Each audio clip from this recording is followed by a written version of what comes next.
මේ වීඩියෝ එක නරඹන ඔයාගේම ස්මාර්ට්ෆෝන් එකේ ස්ක්‍රීන් එක දිහා ටික වෙලාවක් බලාගෙන ඉන්නකොට හරි ඔෆිස් එකේ මහන්සියලා වැඩ කරපු දවසක හවස් වෙනකොට හරි ඔයාගේ මැස් දෙක මෙන්න මේ ලක්ෂණ වලින් ඔයාට කරදර කරනවා කියලා කියන්නේ දැන් ඔයාට ඇති වෙලා තියෙන්නේ dry eye එහෙම නැත්නම් වියලි ඇස කියලා කියන තත්වය. හැමදාම බෙහෙත් වක් කර ඉන්නේ නැතුව මේකෙන් ස්ථිර විසඳුමක් ගන්න පුළුවන් ක්‍රමයක් තියෙනවද කියලා අද වීඩියෝ එකෙන් කතා කරලා බලමු. බාල, තරුණ, මහලු කියලා කියන හැම වයසකම අයට මේ dry eye එහෙම නැත්නම් වියලි ඇස කියලා කියන එක මහා කරදරයක් ඇති කරන තත්වයට අද වෙනකොටපත් වෙලා තියෙනවා. එහෙමපත් වෙන්න හේතුව තමයි ඒකෙන් ඇති කරන මෙන්න මේ ලක්ෂණ ටික. ඔයාට දැනෙනවද කිසිම හේතුවක් නැතුව සමහරක් වෙලාවට ඇහැ ඇතුළට වැලි කැටයක් රොඩු කෑල්ලක් ගියා වගේ කැවෙන අවස්ථාවක්. නැත්නම් සමහරක් වෙලාවට දැවිල්ල ගන්නවා වගේ තත්වයක්.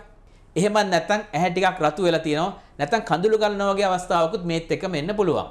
ඒ විතරකුත් නෙමෙයි ආලෝකය බලන්න දැඩි අපහසුතාවයක්.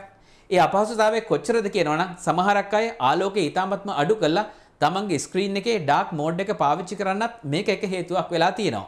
එතනින් මේක නවතින්නේ නැහැ. සමහරක් වෙලාවට ඔයාටම අත්දකින්න හම්බ වෙනවා උදේ හොඳ අපූර්වවට පෙනිච්ච ඇහැ හවස් වෙනකොට ටිකක් බොඳ ගතියක් නැත්නම් බ්ලරි විෂන් එකක් ඇති වෙමින් එනවා. විශේෂයෙන්ම මේ බොඳ ගතිය ඇති වෙන්නේ දවස අවසානයේට කිට්ටු වෙනකොට තමයි. එහෙමනම් හරි. මේ ලක්ෂණ එකක් හෝ කීපයක් තියෙනවා කියලා කියන්නේ ඔයාගේ ඇහි dry eye නැත්නම් වියලි ඇසේ තත්වය දැන් ඇති වෙලා තියෙනවා කියන එකයි. ඔබ දැන් හොඳින්ම දන්නවා මේ IN Vision කියලා කියන නාලිකාව ඔබට ඔබේ ඇස් දෙක ගැන නිවැරදි පෙනුම රැක ගන්න අවශ්‍ය කරන නූතන විද්‍යාත්මක දැනුම රැගෙන එන එකම ස්ථානයේ බව. ඉතින් ඔබ තවමත් අපේ නාලිකාවත් එක්ක එකතු වෙලා නැත්නම් පල්ලෙහා තියෙන subscribe button එක ඔබලා අපේ channel එකත් එක්ක එකතු වෙන්න කියලා අපි ඔබට ආරාධනා කරනවා. ඒ වගේම ඔබටත් මේ dry eye එහෙම නැත්නම් වියලි ඇහැ තත්වයක් ඇති වෙලා තියෙනවා නම් ඒකට ඔබ ගත්ත ක්‍රියාමාර්ග සහ ඔබට ලැබුණු ප්‍රතිඵලයන් ගැන අනිත් අයගේ දැන ගැනීම සඳහා කමෙන්ට් එකකින් අපිට යොමු කරන්න කියලා ඔබට අපි ආරාධනා කරනවා. මේකෙන් වලකින්න අපිට ලැබෙන උපදේශය තමයි නොයෙකුත් ආකාරයේ බිඳු වර්ග ඇහැට යොදන්න කියන එක. නමුත් ඒක తాවකාලික විසඳුමක්නේ. යම්කිසි ආකාරයකට දීර්ඝ විසඳුමක් ලබා ගන්න අවශ්‍ය කරන කරුණු ටිකක් තමයි අද වීඩියෝ එකෙන් රැගෙන එන්නේ. මේ කරුණු විස්තර සහිතව කතා කරන්න කලින් මතක් කරන්න ඕන වැදගත්ම කාරණා කීපයක්ත් තියෙනවා. ඒක තමයි අපි කලින් කතා කරා dry eye වල එක ලක්ෂණයක් හැටියට රතු ඇස නැත්නම් ඇසේ රතු ගතියක් ඇති වෙනවා කියලා. මේ ඇහි රතු ගතිය කියලා කියන එක ඇති වෙන්න dry eye කියලා කියන තත්වයට අමතරව නැත්නම් මේ වියලි ඇසට අමතරව තවත් හේතු කාරණා කීපයක් බලපාන්න පුළුවන්. උදාහරණයක් හැටියට ගත්තොත් ආසාත්මිකතාවයක් හෝ ආසාදනයක් මගින් මේ වගේ රතු ගතියක් ඇති වෙන්නත් පුළුවන්. ඒ නිසා ඇහැ රතු වෙනවා කියලා කියන එකට වැඩිපුර අවධානයක් යොමු කරන්න මේ dry eye කියලා කියන තත්වය Tamanට තියෙනවා කියලා එතනින් නවතින්න නැතුව. කෙසේ වෙතත් මේ කරුණු ටික ඉදිරියට කතා කරගෙන යද්දී ඔබට ඇති වෙලා තින්නේ මොන වගේ තත්වයක්ද කියලා ඔබටම තීරණය කරගන්න පුළුවන් වෙයි. මේ dry eye එහෙම නැත්නම් වියලි ඇසෙන් වළකින්න භාවිතා කරන්න පුළුවන් ක්‍රම කොටස් කීපයකට බෙදලා කතා කරන්න මම බලාපොරොත්තු වෙනවා. පළවෙනි එක තමයි අපි හැමදෙනාටම කරදරයක් වෙලා තියෙන මේ ස්ක්‍රීන් එකක් පාවිච්චි කරද්දී අපි මොන වගේ දේවල් කළොත්ද මේකෙන් වළකින්න පුළුවන්. ඊට අමතරව මේ dry eye කියලා කියන තත්වයෙන් වළකින්න පෝෂණ විද්‍යාත්මක කරුණු අපිට භාවිතා කරන්න පුළුවන්. තවත් කාරණයක් තමයි hygiene. එහෙම නැත්නම් ඇහි තියෙන පිරිසිදුතාවය අපි නඩත්තු කරනවා නම් ඒකිනුත් අපේ වියලි තත්වය ඇති වෙන එක බොහෝ දුරට වළක්ව ගන්න පුළුවන් වගේම අවසාන වශයෙන් අපි කතා කරන්න බලාපොරොත්තු වෙනවා මේකට අපිට ගෙදරදී භාවිතා කරන්න පුළුවන් home remedy නැත්නම් ගෙදරදී එදිනෙදා භාවිතා කරන්න පුළුවන් අත්බෙහෙත් කීපයක් ගැනත්. එහෙමනම් අපි බලමු මේ විස්තර මොනවද කියලා. පළවෙනි කාරණේ හැටියට අපි බලමු මේ ස්ක්‍රීන් එකක් භාවිතා කරනකොට dry eye ඇති වෙන එක වළක්ව ගන්න මොනවද කරන්න පුළුවන් කාරණා කියලා. ඊ අතරින් මුලින්ම කතා කරන්න ඕන දේ තමයි 20-20-20 කියන රූල් එක. මීට කලින් වීඩියෝ කීපයකම අපි කතා කරලා තියෙනවා ඔබ සාමාන්‍ය ස්ක්‍රීන් එකක් එක්ක වැඩ කරද්දී ෆෝන් එකක් වෙන්න පුළුවන්, ලැප්ටොප් එකක් වෙන්න පුළුවන්, ඩෙස්ක්ටොප් එකක් වෙන්න පුළුවන් විනාඩි 20කට වතාවක් අඩි 20ක් දුරින් ඈත තියෙන වස්තුවක් දිහා තප්පර 20ක් හොඳින් ඇසිපිය ගසමින් බලන් ඉන්න කියලා කියන කාරණය.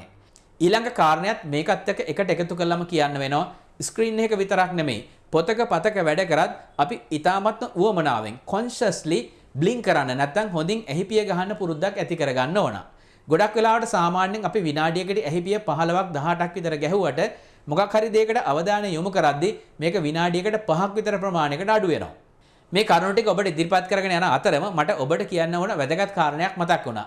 ඒක තමයි ඔබටත් මේ වගේ dry eye නැත්නම් වියලි ඇහැ තත්වයක් ඇති වෙලා තියෙනවා නම් ඒකට දැනට ලබාගත් ප්‍රතිඵල වලින් ස්ථිර නැත්නම් සහනදායී පිළිතුරක් ඔබට දැනට ලැබිලා නැත්නම් අපත් සමග අක්ෂි පරීක්ෂණ සැසියක් ලබාගෙන ඒකට අක්ෂි විද්‍යාත්මක වගේම පෝෂණ විද්‍යාත්මකව ලබා ගන්න පුළුවන් පිළිතුරු මොනවද කියලා අපෙන් දැනගන්න පුළුවන්. ඒ සඳහා ඔබට අපත් සමග සම්බන්ධ වෙන්න ඕන කරන link එක පල්ලෙහා description එකේ ඇතුළත් කරලා තියෙනවා. ඊට අමතරව පල්ලෙහාන් දක්වන ටෙලිෆෝන් අංකයට WhatsApp පණිවිඩයක් පමණක් එවීම මගිනුත් අපත් සමග සම්බන්ධ වෙන්න පුළුවන්. ස්ක්‍රීන් එකක් භාවිතා කරනකොට සැලකිලිමත් වෙන්න ඕන ඊළඟ කාරණේ තමයි avoid direct air flow. ඒ කියන්නේ ෆෑන් එකක් හරි නැත්නම් එයා කන්ඩිෂන් එකේ හරි එයා ෆ්ලෝ එක. ඒ කියන්නේ වායු දහරාව ඔබේ මුහුණට කෙලින්ම ඔබ හරවගෙන නැත්නම් යොමු කරගෙන ඉන්නවා නම් ඊටා ඉක්මනින් ඔබේ ඇහැ වියලීම සඳහා මේක එක හේතුවක් වෙනවා. ඒතර ඔබේ ඔෆිස් එකේ නැත්නම් ඔබ පාඩම් කරන තැන මේ එයා ෆ්ලෝ එක නැත්නම් ඒ වායු දහරාව කෙලින්ම මුහුණට යොමු නොවන ආකාරයෙන් සකස් කරගන්න එක ඔබේ වගකීමක් වෙනවා. ඊළඟ කාරණේ ඊටාත්ම වැදගත් වගේම හරි ලස්සන දෙයක්. මොකද එයා කන්ඩිෂන් එකක් නැත්නම් ෆෑන් එකක් පාවිච්චි කරනකොට ඔයාගේ වාතයේ තියෙන ආර්ද්‍රතාවය ඊටා ඉක්මනින් වෙනස් වෙනවා. ඒක මොකද වෙන්නේ වියලි තත්ත්වයට පත් වුණොත් එහෙම ඔයාගේ ඇහි තියෙන ජලයේ එළියට වාෂ්ප වෙලා යන ගතිය වැඩි වෙනවා. ඒක වළක්ව ගන්න පුළුවන් ක්‍රමයක් තමයි ඔයා ඉන්න පරිසරයේ තියෙන ආර්ද්‍රතාවය නැත්නම් humidity condition එක හොඳ මට්ටමක පවත්වා ගන්න එක.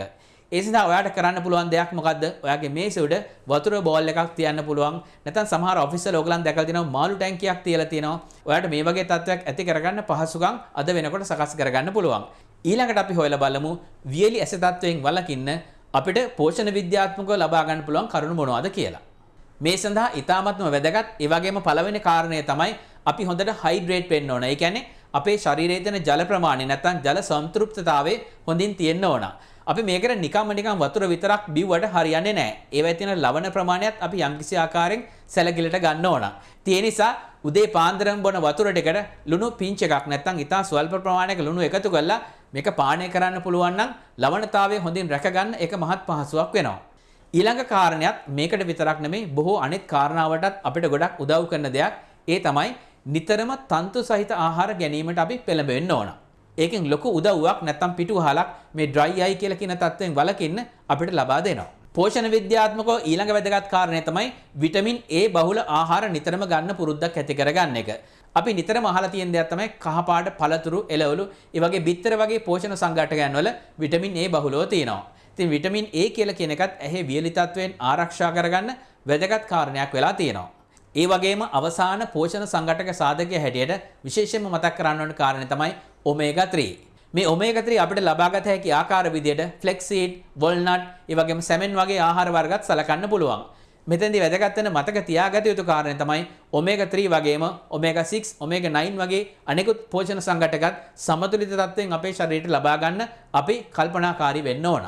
ඊළඟට අපි කතා කරනවා කියලා කිව්වා ඇහි තියෙන සනීප ආරක්ෂක තත්ත්වය නැත්නම් ඇහැ වටා තියෙන පිරිසිදු ගතියත් මේ dry eye ඇති වෙන්න ඉතා විශාල බලපෑමක් කරනවා. ඒ අතරින් ඉතාමත්ම වැදගත් පළවෙනි කාරණය තමයි මේ ඇස් දෙකේ තියෙන ඇහි පිහාටු වල තියෙන මායිම eyelid එකේ මාජින් එක හොඳ පිරිසිදු තත්වයක තියෙන්න ඕන. ඉතින් ඒ නිසා hygienic features කියලා කියන ඒවා ඇහි සනීප ආරක්ෂාව ඉතාම වැදගත් සාධකයක් වෙනවා. ඒ වගේම dry eye ඇති වෙලා තියෙන කෙනෙකුට තවත් භාවිතා කරන්න පුළුවන් ක්‍රමයක් තමයි warm compress කියලා කියන එක. ඒ කියන්නේ උණු වතුර ටිකක ගිල්ලවපු පිරිසිදු රෙදි කැබැල්ලක් නැත්නම් තුවායක් අරගෙන ඇස් දෙක වහලා ඇහි පිහාටු මත ටික වෙලාවක් ඒ කියන්නේ තප්පර 30ක් විනාඩියක් වගේ තියාගෙන හිටියොත් එහෙම අර කඳුළු ග්‍රන්ථිවල තියෙන නාල හොඳින් විවර වෙලා ඒවැය තියෙන ශ්‍රාවයන් එළියට ගලන්න ඒක උදව්වක් ඇති කරනවා. ඊළඟට වැදගත්ම කාරණයක් තමයි මේ හැම දෙයකටම වඩා හොඳ නිින්දක් ලැබෙන එක. මොකද මේ කඳුළු ග්‍රන්ථි වලට ඒ වගේම අර ඔයිල් ග්ලෑන්ඩ් වලට යම්කිසි ආකාරයේ රිකවරි පීරියඩ් එකක් නැත්තම් ඒවා යථා තත්ත්වයට පත් වෙන්න යම්කිසි කාලයක් ඒවටත් අවශ්‍යයිනේ. අපි මුළු දවස පුරාම ඇහැ අරගෙන ඇහෙන් වැඩ ගන්න ගියාට ඒවා යථා තත්ත්වයට පත් වෙන්නේ නැහැ. ඒ නිසා හොඳ නිින්දක් කියලා කියන එක අනිවාර්ය සාධකයක් වෙනවා. ඒ වගේම තවත් ඊටාම වැදගත් කාරණයක් තමයි මම ඊළඟට කියන්නේ. ඒක තමයි අපි පුළුවන් තරම් කැෆේන් අඩංගු වෙලා තියෙන පාන වර්ග, කොපි වගේ දේවල්, නෙස්කැෆේ වගේ දේවල් හැකිතරම් අඩුවෙන් පාවිච්චි කරන්න ඕන. ඒ වගේම තවත් මේකට එකතු වෙන ඊළඟ වැදගත් කාරණය තමයි පුළුවන් තරම් අඩුවෙන් ඇල්කොහොල් භාවිතය. මොකද මේ ඇල්කොහොල් කියලා කියන එකත් අර කැෆේන් වගේම ඇඟට ඩ්‍රයි ගතියක් නැත්නම් වියලි තත්වයක් ඇති කරනවා. එහෙනම් දැන් අපි අවසානයේට කතා කරලා බලමු ගෙදර ඉන්න වෙලාවට එහෙම නැත්නම් ඔෆිස් නැති දවසක නැත්නම් වැඩහිටි මහලු කෙනෙකුට ගෙදරදී මේ සඳහා භාවිතා කරන්න පුළුවන් දේවල් මොනවද කියලා. ඒකෙන් පළවෙනි කාරණය තමයි මම දැනටමත් කියලා තියෙන warm compress කියලා කියන එක. දෙවෙනි ක්‍රියාව තමයි ඔයගලන් හොඳින් දන්නවා කෝමාරිකා එහෙම නැත්නම් පොටේටෝ වගේ දෙයකින් පෙත්තක් අර්ථාපල් වගේ පෙත්තක් අරගෙන ඇහැ මත තියාගෙන ඉන්නකොට අර ඇහැට ඇතුළේ තියෙන බර්නින් නැත්නම් අර දැවිල්ල ගතිය දැවෙන ගතිය අඩු වෙලා ග්‍රන්ථීන් හොඳින් ක්‍රියාත්මක වෙන්න ඒක උදව්වක් වෙනවා. මේ වගේ දේකුත් අපිට රාත්‍රී කාලේ නැත්නම් ගෙදර ඉන්න වෙලාවක කරන්න පුළුවන්. ඊළඟ කාරණය තමයි herbal tea. එහෙම නැත්නම් විවිධාකාරයේ ශාක වලින් නිෂ්පාදනය කරපු නොයෙකුත් තේ වර්ග අපිට භාවිතා කරන්න පුළුවන්. අවසාන කාරණේ තමයි කැස්ටර් ඔයිල්. එහෙම නැත්නම් අපි කියනවා එරඬු තෙල් ආලේපනය කිරීම. මේක ඇහි පිහාට ඉතා මද වශයෙන් අර ධාරේ දිගේ පරිස්සමෙන් ඇහැ ඇතුළට නොයන්න ආලේප කරන්න ඕන. ඉතින් මේක ටිකක් කරදරකාරී ටිකක් වගකීමක් තියෙන දෙයක්. පිරිසිදු ඔයිල් වෙන්නත් ඕන, හරියට ආලේප කරන්නත් ඕන. ඉතින් මේ ක්‍රමයේ අනුගමනය කරන්න කලින් ඔබට අනිත් ඒවා අත්හදා බලන්න පුළුවන්. ඒවෙන් යම්කිසි ආකාරයක සහනයක් ලබා ගන්න පුළුවන්ද කියලා. මේ dry eye කියලා කියන එකෙන් වළකින්න මම කලින් කතා කරපු සෑම කාරණයක්ම ඊටාම වැදගත් කාරණා වෙනවා. ඒවා තනි හෝ කීපයක් එකට භාවිතා කරලා බලන්න පුළුවන් වඩා සාර්ථක ප්‍රතිඵලයක් ඇති වෙන්නේ මොන ආකාරයකටද කියලා. එහෙමනම් මේ වගේම වැදගත් කරුණු වලින් සමන්විත අලුත් වීඩියෝවක් රැගෙන ඔබ හමුවට පැමිණීමේ බලාපොරොත්තුෙන් ඔබෙන් සමුගන්නවා. ස්තුතියි.